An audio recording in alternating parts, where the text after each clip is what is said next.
Então vamos lá para mais uma aula, videoaula, complementação da aula em sala. Camila Fernandes, YouTube. Ó, minha caneta nova, cadê? JC Telecom, minha internet de qualidade. Deixa eu falar pra você que tá até com unha feita pra mim estar gravando o vídeo, mas minha unha tá até suja. Ô Senhor da glória. Me ajuda aí, meu povo. Me ajuda aí, meu povo. Estudem, passe, para que no próximo curso eu possa cobrar aí um curso aí de uns R$ 500 por aluno aí, para eu poder ter dinheiro. Então vamos lá, CPC 16, falando sobre estoque, o segundo CPC que mais cai na prova, segundo os cabeças grandes, né? Nossos professores exemplos, Gabriel e Oswaldo Marcos. Então é o seguinte, gente, um dia eu chego lá. Um dia eu tenho uma plataforma de cursos online também para eu ganhar muito dinheiro. Então vamos lá. Eu fiz esse mapinha, tá? Vocês façam o mapinha de vocês aí da mesma forma, porque aqui, na verdade, tá assim de uma forma simplificada, mas tudo que eu preciso para levar para a prova. Então, do CPC 16 eu preciso saber o que é o conceito do CPC, o que ele trabalha.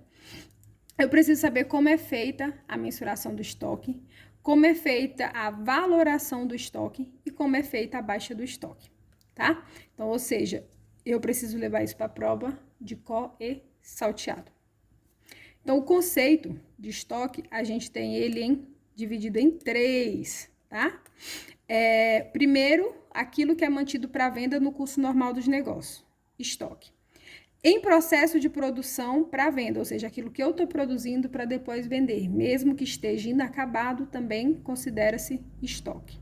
E na formas de materiais ou suprimentos a serem consumidos ou transformáveis no processo de produção na prestação de serviço. Então, ou seja, aquilo que eu tenho de matéria-prima, ou para produção, ou para prestação de serviço, e aquilo que eu tenho de suprimento, como por exemplo o meu almoxarifado, também é considerado estoque, tá? Então, aí a gente vem para... Esse é o conceito, tá? Esse é o conceito de estoque e isso é o que o CPC vem trabalhar, né? Então, a mensuração do estoque, né? Ela se dá pelo valor do custo, né? Todo o custo, ou pelo valor realizável líquido, né? O que é o valor realizável líquido? É o valor que eu teria se eu vendesse esse ativo, menos as despesas que eu teria com venda. Então, por isso o nome líquido. Exceto o ativo biológico. O que tem um ativo biológico? O ativo biológico, ele é visto pelo valor justo, tá? Então, qual que é a diferença do valor justo, tá? Tá até aqui, ó, mensuração. Qual que é a diferença do valor justo para o valor realizável líquido, tá? Então, o valor realizável líquido é o valor de venda menos as despesas.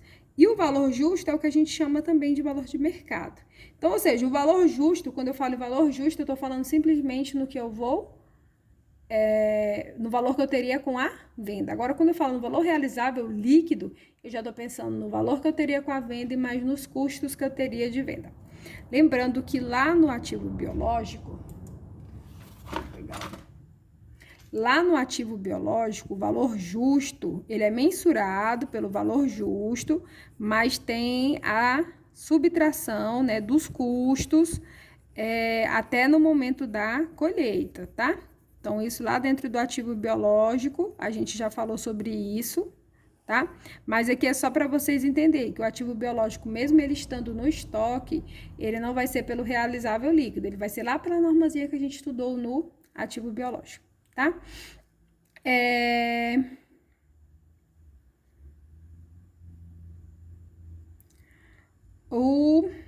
A valorização do estoque, a gente tem o modelo PEPS, que é o primeiro que entra, primeiro que sai, o EPS, que é o último que entra, primeiro que sai, e média ponderada.